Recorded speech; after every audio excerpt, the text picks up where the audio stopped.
Before we begin, a quick but important note. This episode contains discussions of suicide, which may be distressing for some listeners. Please be aware of your own well-being. If you or someone you know is struggling, please know that help is available. Reach out to friends, family, or professionals. You are not alone. In the United States, you can call or text the Suicide and Crisis Lifeline at 988 for free, confidential support 24/7. Please take care while listening. Listener discretion is advised. Remember, it's okay to pause or stop if you need to.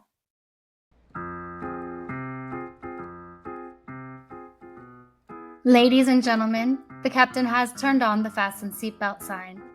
If you haven't already done so, please make sure the volume of this podcast is set perfectly to your listening enjoyment. Please take your seat, whether that's on the treadmill, car, sofa, or bed, and buckle in for the last trip. My name is Jamie Beebe, and I'll be your tour guide, recreating someone's last days in paradise. On behalf of myself and everyone behind the scenes, please enjoy the Last Trip podcast. And because nobody likes a long flight to get to where they want to be, let's prepare for takeoff.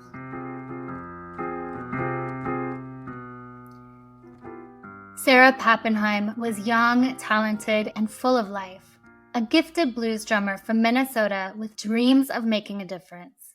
She traveled halfway across the world to study psychology in the Netherlands, never imagining that the person she shared an apartment with would become her worst nightmare. It was a quiet December afternoon in 2018 when everything changed. There was a brutal attack, a desperate attempt to escape, and a crime so shocking that it left two countries searching for answers. What really happened behind the closed doors of that Dutch apartment? Was there a warning sign no one saw? And who was the man Sarah trusted enough to live with, only for him to betray her in the worst possible way? Let's dive in to the tragic and haunting case of Sarah Papenheim.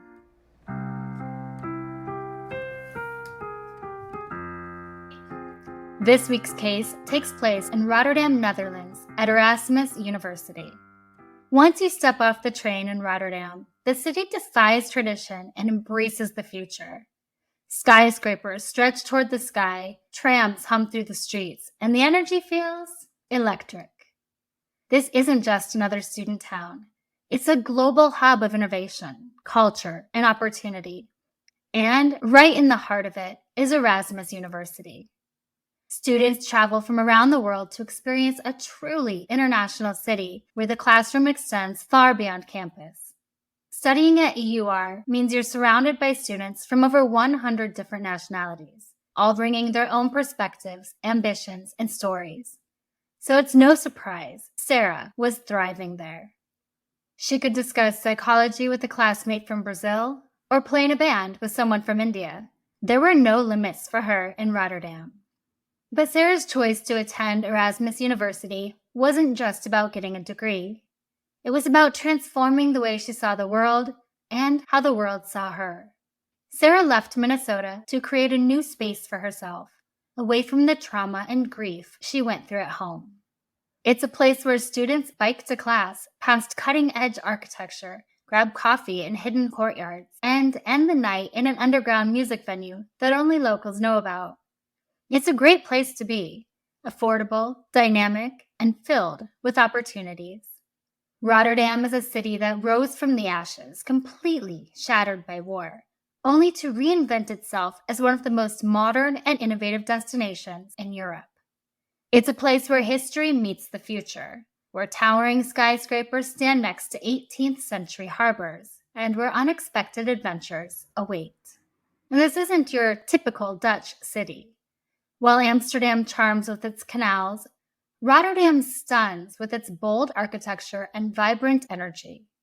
It holds the largest port in Europe, a global hub of trade and industry that keeps the city moving 24/7. But that's just the beginning. Have you ever seen a floating farm? Well, now's your chance, because Rotterdam has one. The world's first, in fact. where cows graze on water in an effort to make urban farming more sustainable. And speaking of firsts, the city is home to the Boijmans van Beuningen, a museum where every single piece of art is on display, not tucked away in storage like most galleries. It's an entire world of creativity open to explore. Then there's the history, a city reborn after being nearly destroyed in World War II. But instead of rebuilding the past, Rotterdam embraced the future, turning itself into an architectural playground. The cube houses look like something from a sci-fi movie. The Erasmus Bridge slices across the skyline like a modern masterpiece. And the Markthal, a giant horseshoe-shaped market, invites food lovers to taste their way around the world. And even if you think you know Dutch culture, Rotterdam will surprise you. The city is a melting pot of cultures, buzzing with international flavors, underground music scenes, and some of the best street art in Europe. It even hosted Eurovision 2021, proving that it's not just a business hub, it's a cultural powerhouse. But while Rotterdam is a city full of opportunity, ambition, and innovation, it's also a place where real lives unfold. Sarah Papenheim traveled there to chase her dreams, and tragically, her story took a dark and unexpected turn, reminding us that even in the most promising of places, the unexpected can always happen. Let's take a moment to learn about Sarah, her journey, her passion, and the heartbreaking event that would forever change the lives of those who knew her.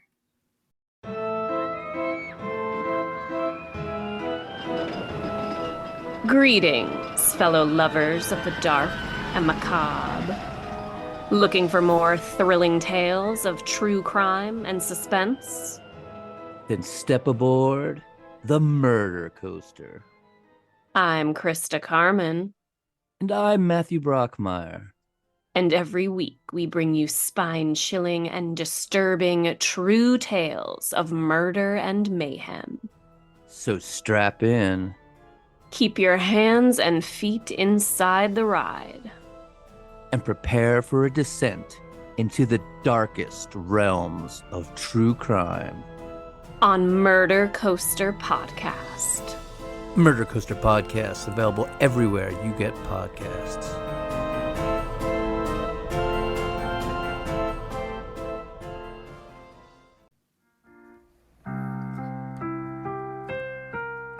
Sarah Papenheim was born on January 30th, 1997 in Twin Cities, Minnesota. She grew up with her parents, Donnie Odegaard and Jerry Papenheim, along with her older brother, Josh. The two were close in age and shared a deep bond that only strengthened as they got older. When Sarah was in second grade, her parents divorced and she moved to Redding, California with her brother and mother. But she visited the Twin Cities frequently throughout her childhood, staying connected and close with her father. Sarah was smart and naturally gifted when it came to playing music. She played drums in the jazz and marching band at Foothill High School in Palo Cedro, California, graduating in 2015. And she loved being a female drummer and hit the drums better than most men, proud that she conquered a male-dominated profession. Friends said she was an unusually kind person, had both book smarts and street smarts, with a bright smile that everyone loved. During her visits to Minnesota, she was a regular on the Minneapolis blues music scene and sat in open jam sessions starting when she was just 15 years old. She was a beautiful, vibrant young woman and a talented musician, always quick to show her dazzling smile. She was a huge David Bowie fan and played with some of the best musicians on the scene. In fact, she caught the attention of the Time drummer, Jelly Bean Johnson, who was known for collaborating with Prince.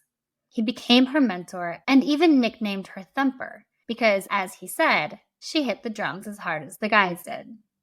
Sarah and her family moved back to Minnesota when she was 18, but tragedy struck in February 2016 when her older brother Josh took his own life just a few days after their mother remarried.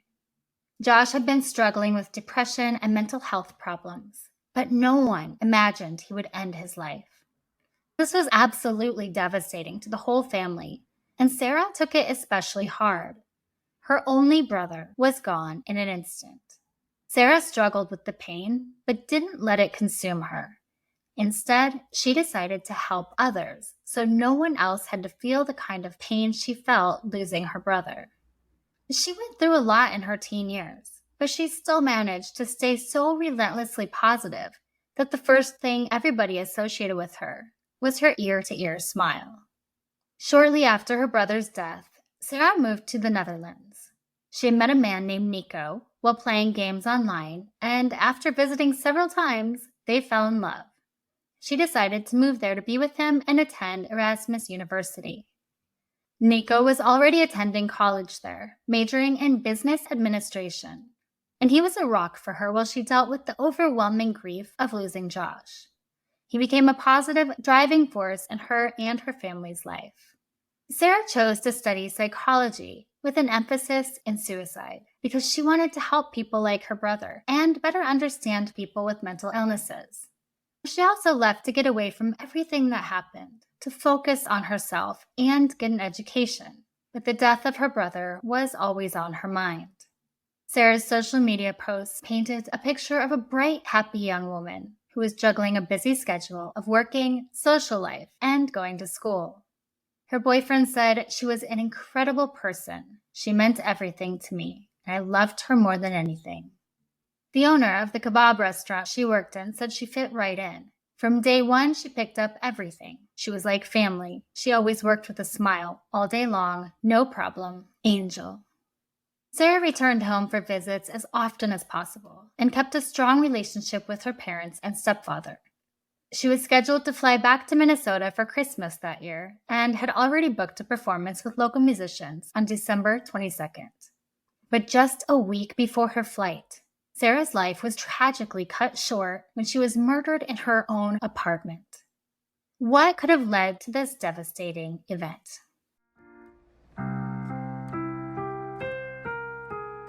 When Sarah arrived in Rotterdam, Netherlands, she settled into a third-floor apartment in a student housing complex called De Snor.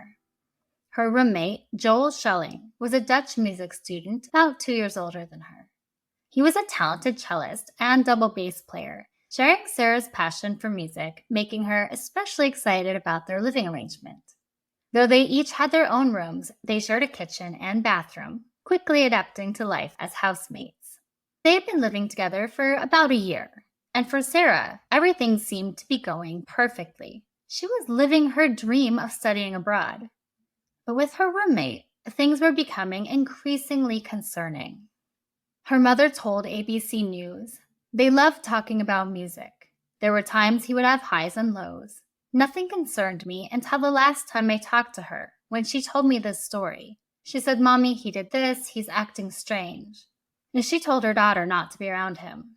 But Sarah said, 'Mom, he is my friend. I am his only friend. He would get angry, but I can always talk him down and change his mind.'"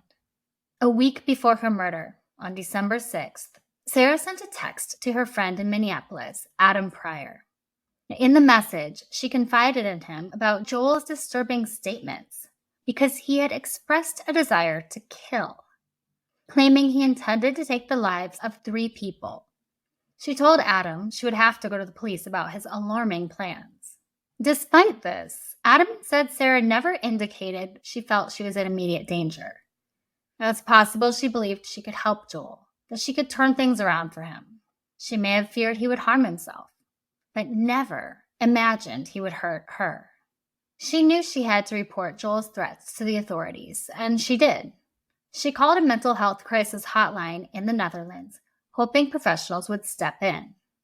Health workers took the report somewhat seriously and visited Joel, but ultimately saw no reason to intervene. They determined he didn't exhibit any acute issues, though what qualifies as acute in such cases is obviously unclear. After all, openly expressing a desire to murder 3 people seems like a serious red flag to me. Regardless, their assessment focused more on his outward appearance. They noted that he was clean, well-groomed, approachable, and appeared to have a clear mind. Once again, on December 10th, 2 more mental health workers visited Sarah and Joel's apartment. However, just like before, they concluded that he wasn't a threat. According to their assessment, he remained calm, answered their questions clearly, and showed no signs of being dangerous. But they were very, very wrong. And by now, Sarah knew it. Because later that day, Sarah went to yet another reporting center and told them Joel said he wanted to become a serial killer and it was time for revenge. But they wouldn't take action soon enough to save Sarah. At this point, Doni was extremely concerned for her daughter's safety, told her to leave immediately and stay away from Joel. Sarah tried to calm her mom down, insisting that she was Joel's only friend and didn't want to abandon him. Eventually, she realized her mom was right and decided to stay at her boyfriend's place instead. The next day, December 13th, Sarah was headed back to her apartment to get some clothes when she thought Joel would be gone. But he wasn't gone. Witnesses heard loud screaming and fighting, so they called the police. Shortly after that, Joel called his mother and confessed that he had stabbed his American roommate. Realizing the gravity of the situation, his mother made the difficult but necessary decision to call the police and tell them what her son did. When police arrived at the apartment, they found Sarah unresponsive in the bathtub, submerged in her own blood. She had been brutally beaten and stabbed 27 times, with multiple wounds to her neck and abdomen. Despite efforts to save her, she did not survive. Authorities believe she was still alive when Joel fled the apartment, ultimately bleeding to death as she waited for help. Around an hour after officers found Sarah's body, they located Joel at a train station about 60 miles from Rotterdam. He was carrying a cello case, which resulted in the train station being shut down for fear that something dangerous might be inside the large case. One witness described him as unblinking and calm, possibly in some kind of psychotic trance. Another told the Daily Mail that he seemed extremely calm when police nabbed him, like he had just finished a yoga session. Back in Minnesota, Doni faced a mother's worst nightmare for the second time in just 3 years. Once again, police arrived at her doorstep just as they had when Josh died. But this time, they came with the devastating news that her only remaining child was gone too.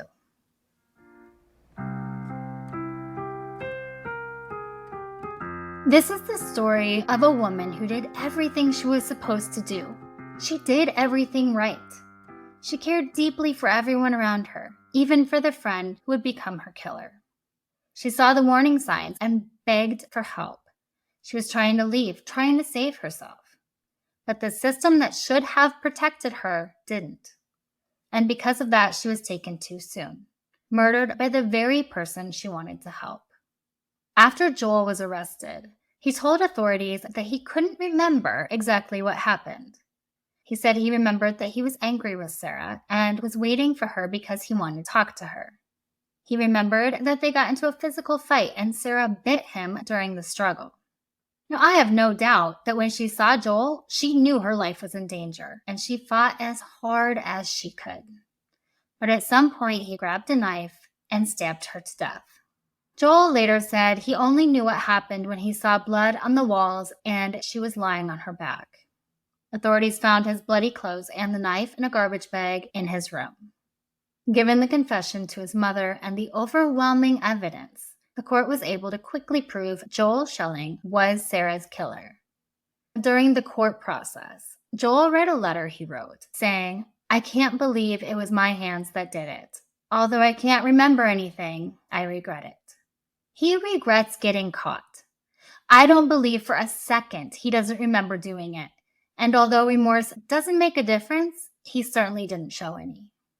Because Joel continued to claim he had no memory of stabbing Sarah 27 times, the truth of what really happened in the apartment that day may never be known. Without the truth, her family was left to fight for justice, and they didn't get it. In December of 2019, the sentencing came to a heartbreaking conclusion. Joel was convicted of manslaughter, not murder, because the court couldn't prove premeditation. The judge acknowledged the brutal and violent nature of Sarah's death. However, he also considered Joel's young age and his significantly reduced accountability, as confirmed by the findings of both a psychologist and psychiatrist. They determined that Joel suffered from a combination of disorders: autism, depression, and psychosis. During their extensive examinations, they discovered he had some terrifying hallucinations. He heard voices and saw a snake man who told him to drink blood and hurt children.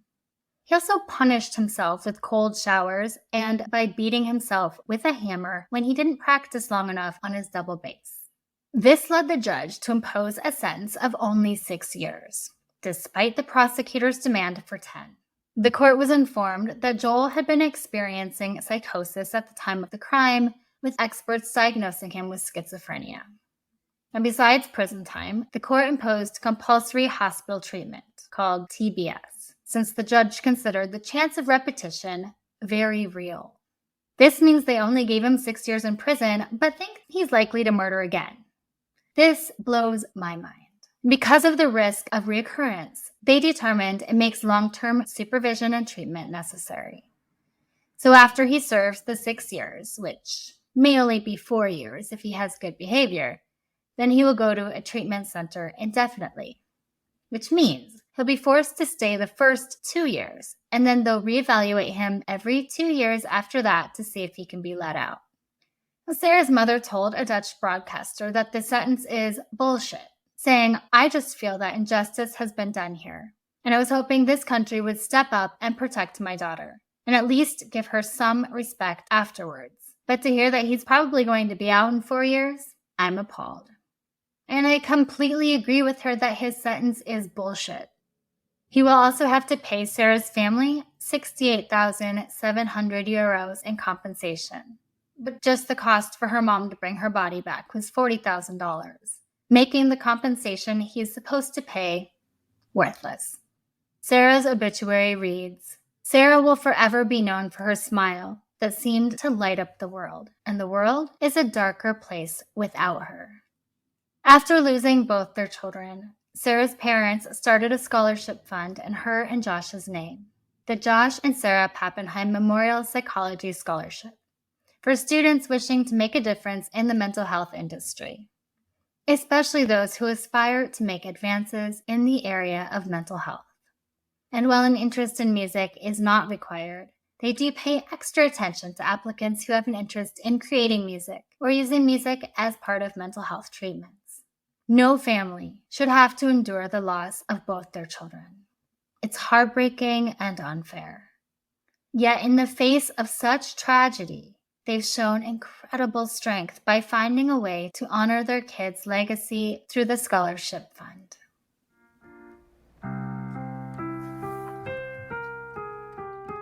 Is Rotterdam a safe place to travel? Like any place, whether you're strolling through the city as a tourist or living there as an international student, it's important to know what to expect when it comes to safety and how things might be a bit different from what you're used to back home. Rotterdam is a relatively safe city, especially compared to other European metropolises. Violent crime is uncommon, and the city has a low overall crime rate. Petty theft, like pickpocketing, can happen, particularly in busy areas like the Markthal or around Rotterdam Central Station. So it's wise to keep your belongings secure and stay alert, just as you would in any big city. Bike theft is also something to be cautious about. So always lock your bike well and use a solid chain when leaving it unattended. That said, the city is very bike-friendly and you'll see more people cycling than driving. But this comes with its own set of safety rules. In Rotterdam, cyclists have their own lanes, but they're not shy about using them. Be sure to look both ways before crossing the street or even stepping off the curb.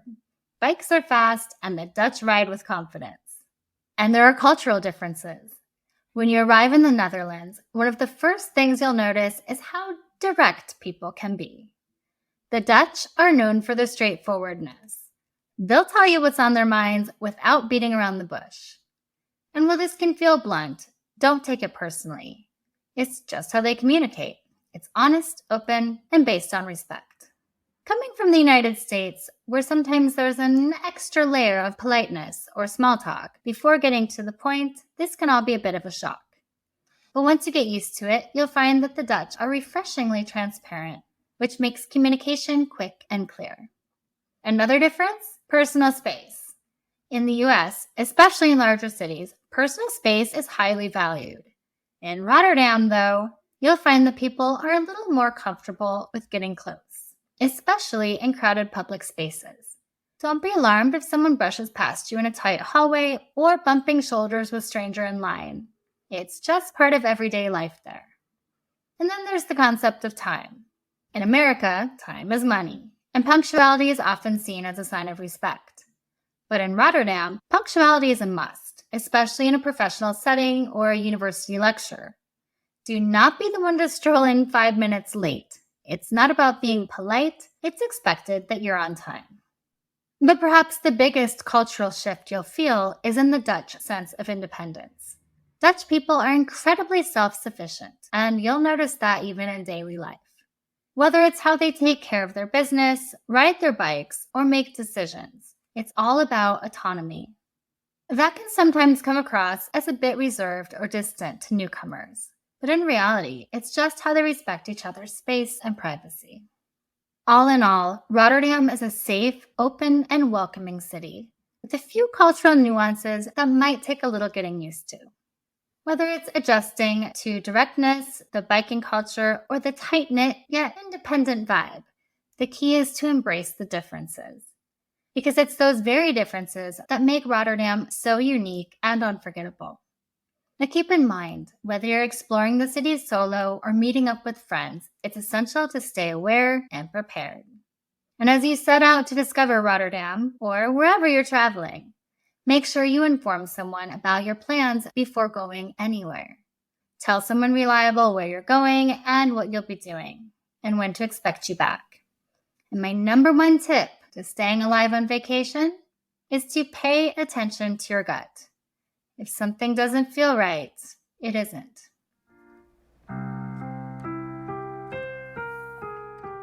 Sarah Papenheim arrived in Rotterdam full of excitement and potential. A talented student, a passionate musician, and someone with her whole future ahead of her. Tragically, her life was taken too soon, a loss that shocked her university friends and family. Sarah's story can help others by staying vigilant and trusting our instincts. It's easy to feel safe in places we go every day with people we think we know, but sometimes danger can find us unexpectedly. So no matter what, trust yourself. Trust the voice in your head when it tells you something is wrong. Trust your inner circle of family and friends when they tell you they're concerned. After listening to this episode, it's impossible not to feel the weight of such a senseless loss. But beyond the heartbreak, Sarah reminds us that life is fragile, and we must do everything we can to protect it, for ourselves and the ones we love.